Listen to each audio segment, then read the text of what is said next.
Meron dyan, nagso-social media, nagbablog. Walang ginawa araw-araw kundi manawagan ng kaguluhan sa ating bansa. Nananawagan ng people power, nananawagan ng kudeta. Yung ba ay tama, Mr. Chair? Huwag niyo pong lokohin ang taong bayan. Wala hong curtailment o suppression ng freedom of speech dito. Kaya nga kayo inimbita rito eh. Diba? Kaya kayo inimbita dito para makapagpahayag din kayo. Ba't ngayon nagpapadala kayo ng mga sulat na hindi kayo pwede kasi hindi kayo naniniwala sa layunin ng pagdinig na ito? Eh, wag po kayo magtago sa mga ganyan. Ang tatapang nyo. According sa Section 9 of our rules, witnesses have been granted more than two postponements of appearance before the committee without justifiable cause. So we can issue a show cause order because wala silang justifiable reason. Mr. Chairman. Yes, Congressman Ako, please. We must distinguish the resource person who was invited but did not offer any excuse from the resource person who was invited but came up with a letter excuse.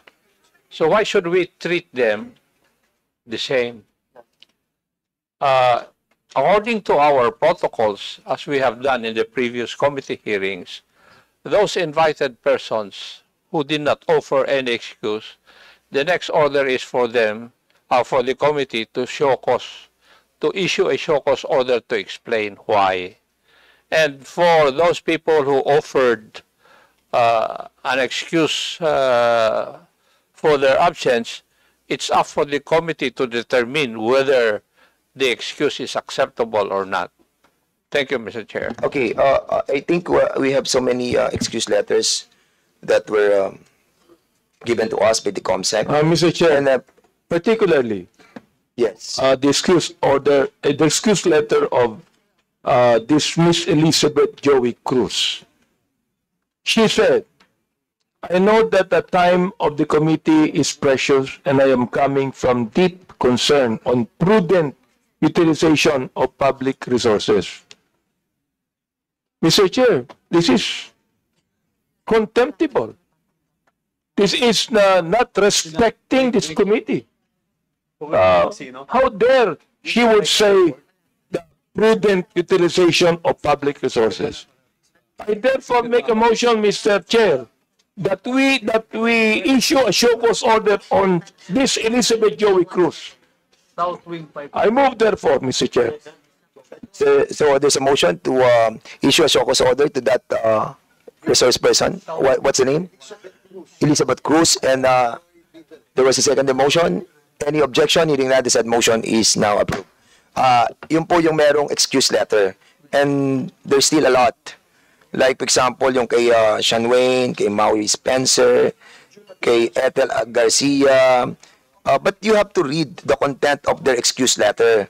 Like, for example, one of these, you want to move on this, or you want to discuss this on a later part of the discussion?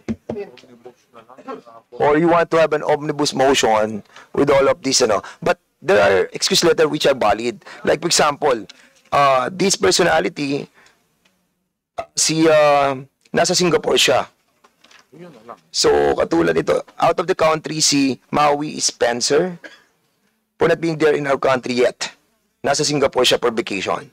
So, I think, excuse yung kanyang, yung Tony Abiles, sige. After having discussion with my lawyer, isa-isa na natin to kung gusto nyo. Okay, after having discussion with my lawyers, I regret to inform you that I won't be attending the hearing today because the objective of the hearing is an attempt to curtail the people's right to expression. So, kay June Abines. With that excuse letter, Mr. Chairman, I found it not valid and I moved to issue a show cause order for that June Abines, Mr. Okay, Chairman. there's a issue a show cause order to this resource person. Any second motion? Second. There's a second motion. Any objection? Hearing none, the said motion is now approved.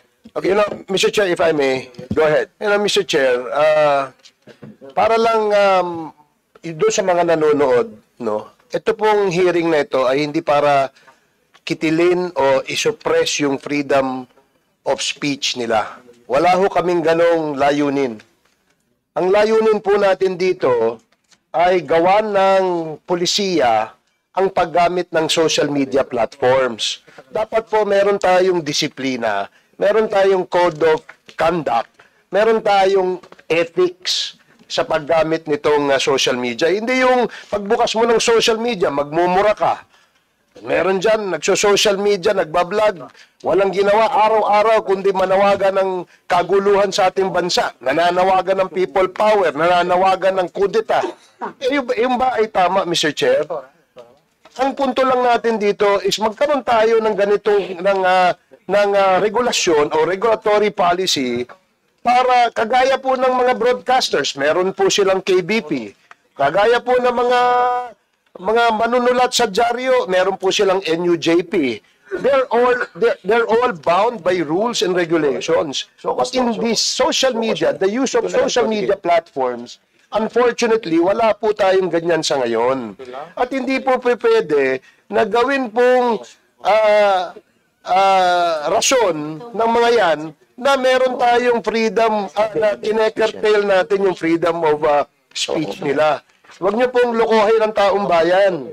Wala hong curtailment o suppression ng freedom of speech dito. Kaya nga kayo inimbita rito eh. Diba? Kaya kayo inimbita dito para makapagpahayag din kayo. Hindi po ba yan ay tamang freedom of expression? Ba't ngayon nagpapadala kayo ng mga sulat na hindi kayo pwede kasi hindi kayo naniniwala sa layunin ng pagdinig na ito? Wag po kayo magtago sa mga ganyan. Ang tatapang nyo. Sabi nga ni Congressman Abante, in the advent of social media, suddenly Filipinos become political analysts. They become journalists. They become experts. We need your wisdom. Diba? Kayo, ang gagaling nyo magtuligsa eh. Dito nyo gawin para nang sa ganun, makagawa tayo ng isang polisiya na hindi po maabuso ito. Ngayon, nandiyan kayo sa social media.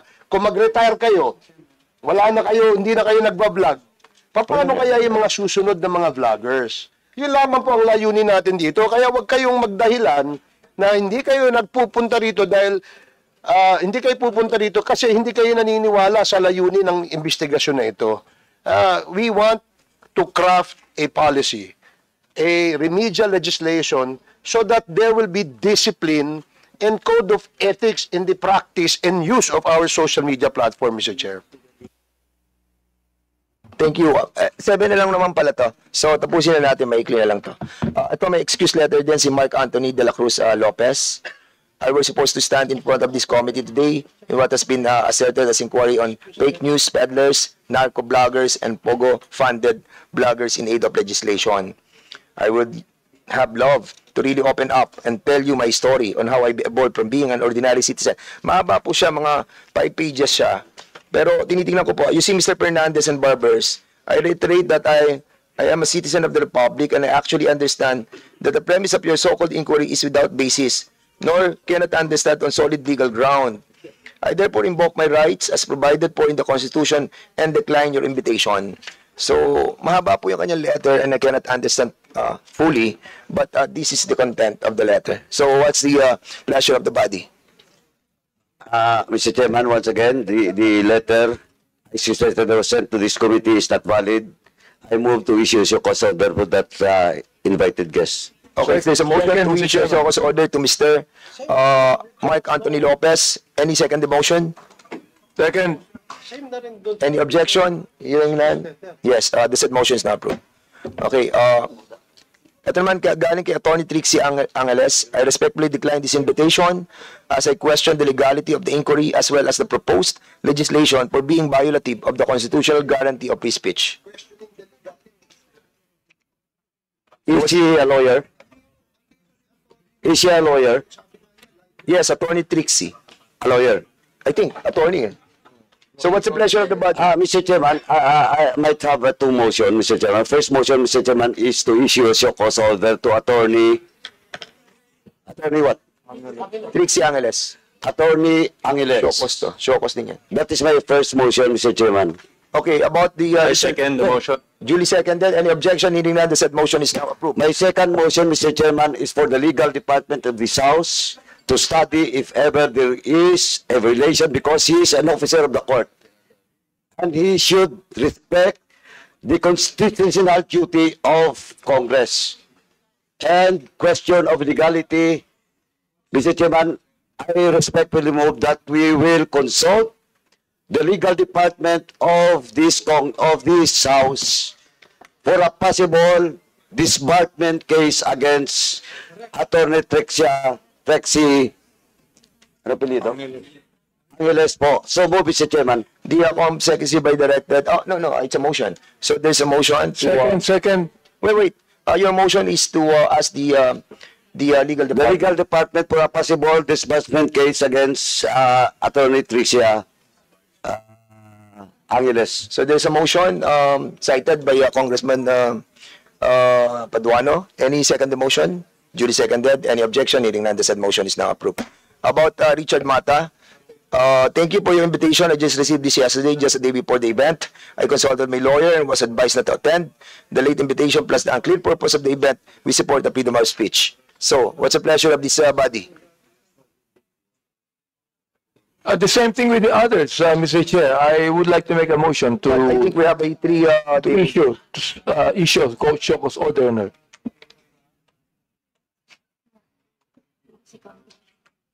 There's a motion. Any second the motion? Duly second. Any objection? Hearing none, the said motion is now approved. About the Aaron Peña. While I initially wanted to accept, I would like to respectfully decline your invitation to share my knowledge on matters that were raised by Representative Ace Barbers in his privileged speeches. Last year, after a series of consultation with my lawyers, I would like to categorically state that I'm neither paid by POGO operators nor drug lords, and so my knowledge is not used for the goal of the joint committee. Same thing. Motion. Mr. Chairman, I move to issue a show cause order for... There's a motion to issue a show cause order to this person. Any second the motion? Second the motion. Duly seconded. And objection, hearing none, the said motion is approved. And Kisette Chu. This in reference to your invitation to the joint inquiry congressional hearing on social media. After careful consideration, I would like to respectfully turn down your invitation due to these following reasons. Mahaba po yung reasons. 4 pages.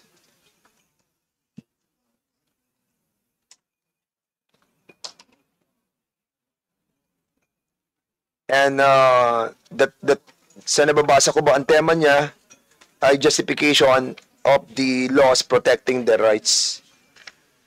So I think, what's the pleasure again?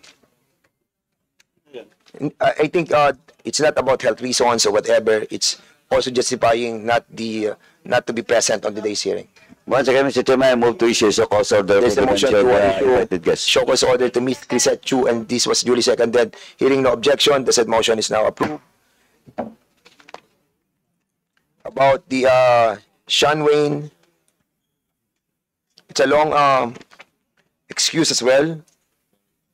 No health issues and not out of the country. So I think same.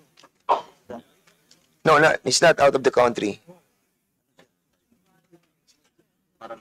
So, nag-decline lang siya. And this goes also to Miss Ethel Garcia. Para yun na po yung lahat natin. So, dalawa po sila. Same naman ang reason almost. Mr. Chairman, I move that we issue a show cause order for both the invitees that was mentioned by the chairman. So There's a move, Mr. Chairman. motion to issue show cause order to Miss Ethel Garcia and Sean Wayne. Duly seconded. Any objection? Hearing none, the said motion is now approved. So now we will be... Mr. Chairman, just one last admin. 11:30 na. Go ahead. Mr. Chairman, the committee has received a letter coming from the Philippine Entertainment Portal, and they're requesting for the presence to be invited in the next hearing, Mr. Chairman, so that they can also give some inputs with regards to the House resolution that we're tackling in today's hearing, Mr. Chairman. So move, Mr. Okay, Chairman. so we will be inviting them over as well.